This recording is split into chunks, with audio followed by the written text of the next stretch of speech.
Sub register office ಹೋಗಿದ್ದೀವಿ. Sub register ಆಫೀಸಲ್ಲಿ private ಇವಂದು 30-40 ಡಾಕ್ಯುಮೆಂಟು ಕ್ರಿಮಿನಲ್ ಕೇಸ್ ಬುಕ್ ಮಾಡಿ ಕೇಳಿದ್ದೀನಿ. ಅದು ಹೆಂಗೆ ಎತ್ಕೊಂಬಂದ ಏನು ಅಂತ ಹೇಳ್ಬಿಟ್ಟು ಆಮೇಲೆ ಅವರು 7 ವರ್ಷ ಆಗಿದ್ದು ಇನ್ನೂ ಅವ್ರು ಎಲ್ಲ ಸರ್ವೆ ಮಾಡೋಕ್ಕಾಗಿಲ್ಲ. ಅವ್ನಿಗೆ ಕತೆ ಹೇಳ್ತಾ ಇದ್ದಾನೆ. ಅವನು ಅಟೆಂಡೆನ್ಸ್ ಲಿಸ್ಟ್ ಸರಿ ಮಾಡಿಲ್ಲ, ಕ್ಯಾಶ್ ಲಿಸ್ಟ್ ಸರಿ ಇಲ್ಲ, ಅಲ್ಲೊಂದಿದೆ ಇಲ್ಲೊಂದಿದೆ, ಮೂಮೆಂಟ್ ರಿಜಿಸ್ಟರ್ ಇಲ್ಲ.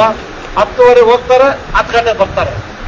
ಅದು ಮೂಮೆಂಟ್ ಲಿಸ್ಟ್ ಬರೆಯೋದವರು 10:30 ಹೋಗೋದು, 10 ಗಂಟೆಗೆ ಬರೋದು. ನನಗೆ ಅರ್ಥ ಆಗ್ತಾ ಇಲ್ಲ. ಆಮೇಲೆ ತಾಲೂಕು ಆಫೀಸಲ್ಲಿ ಬುಕ್ಕು ನಾವು ಅಟೆಂಡೆನ್ಸ್ ಹಿಸ್ಟರು, ಕ್ಯಾಶ್ ಹಿಸ್ಟರು ಮತ್ತು ಮೂಮೆಂಟ್ ಹಿಸ್ಟರ್ ಚೆಕ್ ಹೋದ್ರೆ ಅದಕ್ಕೆ ಬದಲು ಏನು ಫಂಡ್ ಅದು ಚಿಟ್ ಫಂಡು ಒಂದು ಬುಕ್ ಲಿಸ್ಟ್ ಮೇಂಟೈನ್ ಮಾಡಿದ್ದಾರೆ. ಇವರು ಪಬ್ಲಿಕ್ ಆಫೀಸಲ್ಲಿ ಕೆಲಸ ಮಾಡ್ತಾರೆ, ಚಿಟ್ ಫಂಡ್ ವ್ಯವಹಾರ ಮಾಡ್ತಾರೆ ಗೊತ್ತಿಲ್ಲ. ಆ ಚಿಟ್ ಫಂಡ್ ಮಾಡಬೇಕು ಅಂದರೆ take permission chit fund act, government ಆಫೀಸಲ್ಲಿ ಚಿಟ್ ಫಂಡ್ ಮಾಡೋದು ಅರ್ಥ ಇಲ್ಲ. ಆಮೇಲೆ ಸುಮಾರು ಆಫೀಸಲ್ಲಿ ಎಲ್ಲ ಆಫೀಸರ್ಸು ಜೀನ್ಸ್ ಪ್ಯಾಂಟಲ್ಲಿ ಬಂದಿದ್ದಾರೆ. ಕೋಡ್ ಹೆಂಗಿರಬೇಕು ಅಂತ ಜೀನ್ಸ್ ಪ್ಯಾಂಟ್ ಆರಾಮಾಗಿ ಬರ್ತಾರೆ. ಅವ್ರು ಏನು ಇದೇ ಇಲ್ಲ. ಆ ಸಬ್ ರಿಜಿಸ್ಟರ್ ಆಫೀಸಲ್ಲಿ ಇಬ್ಬರು ಆ ಥರ ಡಾಕ್ಯುಮೆಂಟ್ಸು ಕೇಸ್ ರಿಜಿಸ್ಟರ್ ಮಾಡ್ತಾ ಇದ್ದೀನಿ. ಅವ್ರಿಗೇನು ಲೆಕ್ಕಕ್ಕೆ ಇಲ್ಲ, ಯಾರಿಗೂ ಭಯ ಭಕ್ತಿ ಏನೂ ಇಲ್ಲ. ಇವಾಗಲೂ ನೋವಾಗುತ್ತೆ. ಅದು ನೆನ್ನೆ ನಮ್ಮ DC ಅವರಲ್ಲಿ ನಾವು ಪಬ್ಲಿಕ್ ಮೀಟಿಂಗ್ ಮಾಡಿದಾಗ ಪೆಂಡಿಂಗ್ ಮ್ಯಾಟರ್ಸು ನಾವೆಲ್ಲ ಭಾರಿ ಬುದ್ಧಿವಂತರು, ಇಲ್ಲಿ ಲಿಟ್ರೇಟ್ ಅಂದರೆ ವಿದ್ಯಾವಂತರು ಜಾಸ್ತಿ ಇದರಲ್ಲಿದ್ದರು. ಇಲ್ಲಿ ನಮ್ಮಲ್ಲಿ ಮಂಕುತಿಮ್ಮ ಕಗ್ಗ ನೀವೆಲ್ಲ ಕೇಳಿರ್ತೀರಿ, DV ಗುಂಡಪ್ಪನವರು ವಿದ್ಯಾವಂತ ಮೋಸ್ಕಾರ ದೇಶ ಹಾಳಾಗಿ ಹೋಗ್ತಾ ಇದೆ ಅಂತ ಇಲ್ಲಿ ಎಕ್ಸಾಂಪಲ್ ಇದೆ. ನನಗೆ ಗೊತ್ತಾಗ್ತಾ ಇದೆ. ಬರೀ 60 ಕೇಸ್ ಆಯ್ತು, 61 ಕೇಸ್ ಆಯ್ತು ನೆನ್ನೆ. ಅದು ನೋಡಿದ್ರೆ ಇಲ್ಲಿ ಬೇರೆ ಡಿಸ್ಟ್ರಿಕ್ಟ್ ಕಂಪೇರ್ ಮಾಡಿದ್ರೆ ನಾನು ನೋವಿನಿಂದ ಹೇಳ್ತೀನಿ, ವಿದ್ಯಾವಂತರಿದ್ದಾರೆ ಆದರೆ ಬರೀ ಮೋಸಗಾರರಿದ್ದಾರೆ. ಯಾಮಾರಿಸ್ತಾರೆ, ನಮಗೆ ಯಾಮಾರಿಸ್ತಾರೆ, ಸುಳ್ಳು ಹೇಳ್ತಾರೆ. ಇವಾಗ ಯಾರೋ ಒಬ್ಳು 7,000 ಅಂತ ನಾನು ತಂದಿದ್ದೆ ಅಂತ ಹೇಳ್ತಾಳೆ. ಅಲ್ಲಿ ನೋಡಿದ್ರೆ 700 ರೂಪಾಯಿ ಇದೆ.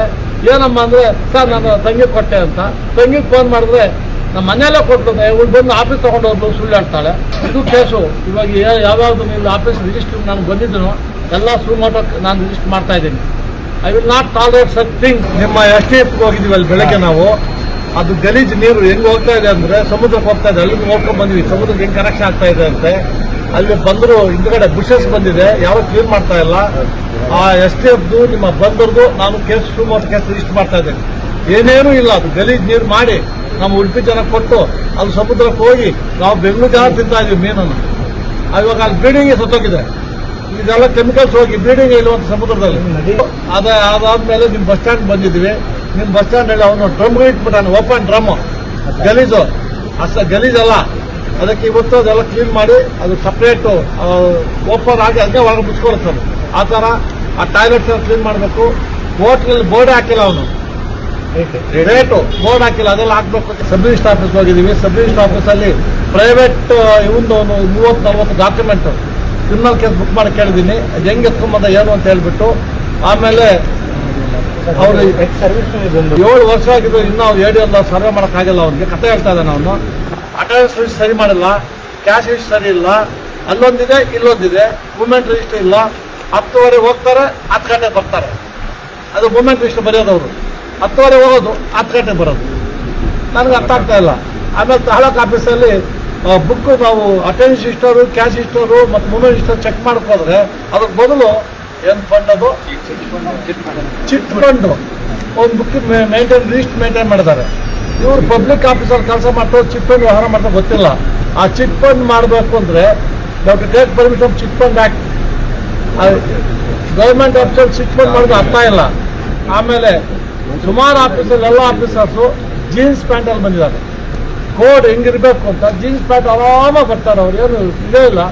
ಆ ಸಬ್ ರಿಜಿಸ್ಟರ್ ಆಫೀಸಲ್ಲಿ ಇಬ್ಬರು ಆ ಥರ ಡಾಕ್ಯುಮೆಂಟ್ಸು ಕೇಸ್ ರಿಜಿಸ್ಟರ್ ಮಾಡ್ತಾ ಇದ್ದೀನಿ. ಅವ್ರಿಗೇನು ಲೆಕ್ಕಕ್ಕೆ ಇಲ್ಲ, ಯಾರಿಗೂ ಭಯ ಭಕ್ತಿ ಏನೂ ಇಲ್ಲ. ಇವಾಗಲೂ ನೋವಾಗುತ್ತೆ. ಅದು ನೆನ್ನೆ ನಮ್ಮ DC ಅವರಲ್ಲಿ ನಾವು ಪಬ್ಲಿಕ್ ಮೀಟಿಂಗ್ ಮಾಡಿದಾಗ ಪೆಂಡಿಂಗ್ ಮ್ಯಾಟರ್ಸು ನಾವೆಲ್ಲ ಭಾರಿ ಬುದ್ಧಿವಂತರು, ಇಲ್ಲಿ ಲಿಟ್ರೇಟ್ ಅಂದರೆ ವಿದ್ಯಾವಂತರು ಜಾಸ್ತಿ ಇದರಲ್ಲಿದ್ದರು. ಇಲ್ಲಿ ನಮ್ಮಲ್ಲಿ ಮಂಕುತಿಮ್ಮ ಕಗ್ಗ ನೀವೆಲ್ಲ ಕೇಳಿರ್ತೀರಿ, DV ಗುಂಡಪ್ಪನವರು ವಿದ್ಯಾವಂತ ಮೋಸ್ಕಾರ ದೇಶ ಹಾಳಾಗಿ ಹೋಗ್ತಾ ಇದೆ ಅಂತ ಇಲ್ಲಿ ಎಕ್ಸಾಂಪಲ್ ಇದೆ. ನನಗೆ ಗೊತ್ತಾಗ್ತಾ ಇದೆ. ಬರೀ 60 ಕೇಸ್ ಆಯ್ತು, 61 ಕೇಸ್ ಆಯ್ತು ನೆನ್ನೆ. ಅದು ನೋಡಿದ್ರೆ ಇಲ್ಲಿ ಬೇರೆ ಡಿಸ್ಟ್ರಿಕ್ಟ್ ಕಂಪೇರ್ ಮಾಡಿದ್ರೆ ನಾನು ನೋವಿನಿಂದ ಹೇಳ್ತೀನಿ, ವಿದ್ಯಾವಂತರಿದ್ದಾರೆ ಆದರೆ ಬರೀ ಮೋಸಗಾರರಿದ್ದಾರೆ. ಯಾಮಾರಿಸ್ತಾರೆ, ನಮಗೆ ಯಾಮಾರಿಸ್ತಾರೆ, ಸುಳ್ಳು ಹೇಳ್ತಾರೆ. ಇವಾಗ ಯಾರೋ ಒಬ್ಳು 7,000 ಅಂತ ನಾನು ತಂದಿದ್ದೆ ಅಂತ ಹೇಳ್ತಾಳೆ. ಅಲ್ಲಿ ನೋಡಿದ್ರೆ 700 ರೂಪಾಯಿ ಇದೆ. ಏನಮ್ಮ ಅಂದರೆ ಸರ್ ನಾನು ತಂಗಿಗೆ ಕೊಟ್ಟೆ ಅಂತ. ತಂಗಿಗೆ ಫೋನ್ ಮಾಡಿದ್ರೆ ನಮ್ಮ ಮನೆಯಲ್ಲೇ ಕೊಟ್ಟು ಇವ್ರು ಬಂದು ಆಫೀಸ್ ತೊಗೊಂಡು ಹೋದ್ರು ಸುಳ್ಳು ಹೇಳ್ತಾಳೆ. ಇದು ಕೇಸು. ಇವಾಗ ಯಾವ್ಯಾವುದು ನಿನ್ನ ಆಫೀಸ್ ರಿಜಿಸ್ಟರ್ ನಾನು ಬಂದಿದ್ದನು ಎಲ್ಲ ಸುಮಾರು ನಾನು ರಿಜಿಸ್ಟರ್ ಮಾಡ್ತಾ ಇದ್ದೀನಿ. I will not tolerate such thing. ನಿಮ್ಮ ಎಸ್ಟೇಟ್ಗೆ ಹೋಗಿದ್ದೀವಿ ಅಲ್ಲಿ ಬೆಳಗ್ಗೆ ನಾವು, ಅದು ಗಲೀಜು ನೀರು ಹೆಂಗೆ ಹೋಗ್ತಾ ಇದೆ ಅಂದರೆ ಸಮುದ್ರಕ್ಕೆ ಹೋಗ್ತಾ ಇದೆ. ಅಲ್ಲಿ ನೋಡ್ಕೊಂಡು ಬಂದ್ವಿ ಸಮುದ್ರಕ್ಕೆ ಹೆಂಗೆ ಕನೆಕ್ಷನ್ ಆಗ್ತಾ ಇದೆ ಅಂತೆ. ಅಲ್ಲಿ ಬಂದರು ಹಿಂದ್ಗಡೆ ಬುಷಸ್ ಬಂದಿದೆ, ಯಾವ ಕ್ಲೀನ್ ಮಾಡ್ತಾ ಇಲ್ಲ. ಆ ಎಸ್ಟೇಟ್ದು ನಿಮ್ಮ ಬಂದರ್ದು ನಾನು ಕೇಸ್ ಸುಮಾರು ಕೇಸ್ ರಿಜಿಸ್ಟರ್ ಮಾಡ್ತಾ ಇದ್ದೇನೆ. ಏನೇನೂ ಇಲ್ಲ, ಅದು ಗಲೀಜು ನೀರು ಮಾಡಿ ನಮ್ಮ ಉಡುಪಿ ಜನ ಕೊಟ್ಟು ಅದು ಸಮುದ್ರಕ್ಕೆ ಹೋಗಿ ನಾವು ಬೆಂಗಳೂರು ಜನ ತಿಂತಾ ಇದೀವಿ ಮೀನನ್ನು. ಇವಾಗ ಅಲ್ಲಿ ಬ್ರೀಡಿಂಗ್ ಸತ್ತೋಗಿದೆ. ಇದೆಲ್ಲ ಕೆಮಿಕಲ್ಸ್ ಹೋಗಿ ಬ್ರೀಡಿಂಗ್ ಇರುವಂತ ಸಮುದ್ರದಲ್ಲಿ. ಅದಾದ್ಮೇಲೆ ನಿಮ್ಮ ಬಸ್ ಸ್ಟ್ಯಾಂಡ್ ಬಂದಿದ್ದೀವಿ. ನಿಮ್ಮ ಬಸ್ ಸ್ಟ್ಯಾಂಡ್ ಅಲ್ಲಿ ಅವನು ಡ್ರಮ್ಗಳು ಇಟ್ಬಿಟ್ಟಾನೆ, ಓಪನ್ ಡ್ರಮ್. ಗಲೀಜು ಗಲೀಜಲ್ಲ. ಅದಕ್ಕೆ ಇವತ್ತು ಅದೆಲ್ಲ ಕ್ಲೀನ್ ಮಾಡಿ ಅದು ಸಪ್ರೇಟು ಓಪನ್ ಆಗಿ ಅದಕ್ಕೆ ಒಳಗೆ ಮುಚ್ಕೊಳುತ್ತೆ. ಆ ಥರ ಆ ಟಾಯ್ಲೆಟ್ಸ್ ಎಲ್ಲ ಕ್ಲೀನ್ ಮಾಡಬೇಕು. ಹೋಟ್ಲಲ್ಲಿ ಬೋರ್ಡ್ ಹಾಕಿಲ್ಲ, ಅವನು ರೇಟು ಬೋರ್ಡ್ ಹಾಕಿಲ್ಲ, ಅದೆಲ್ಲ ಹಾಕ್ಬೇಕು ಅಂತ ಹೇಳಿ ಬಂದಿದ್ದೀವಿ. ಹೆಚ್ಚಿನ ವಿಡಿಯೋಗಳಿಗೆ ಪ್ರತಿಧ್ವನಿ ಯೂಟ್ಯೂಬ್ ಚಾನೆಲ್ ಸಬ್ಸ್ಕ್ರೈಬ್ ಮಾಡಿ, ಬೆಲ್ ಐಕಾನ್ ಕ್ಲಿಕ್ ಮಾಡಿ.